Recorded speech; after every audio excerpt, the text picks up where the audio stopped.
कोल्हापूरच्या शिरोळमध्ये ऊस आंदोलन पेटलेलं आहे। पोलीस आणि आंदोलकांमध्ये झटापट देखील झालेली आहे। छत्रपती शिवाजी महाराज चौकात आंदोलन करणाऱ्या धनाजी चिडमुंगे यांच्यासह अन्य आंदोलकांना पोलिसांनी धक्काबुक्की केली। ऊस दरासाठी सुरू असलेलं आंदोलन कारखानदारांकडून यावेळेस पोलिसांमार्फत दडपण्याचा प्रयत्न केला जात असल्याचा आंदोलकांनी गंभीर आरोप केला आहे।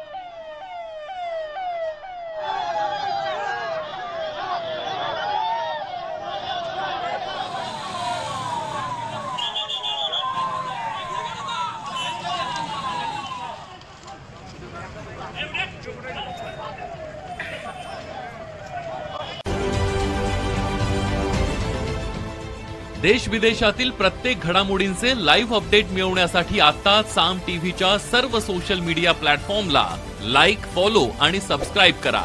तसंच सर्व नोटिफिकेशनसाठी बेल आयकॉन प्रेस करायला विसरू नका।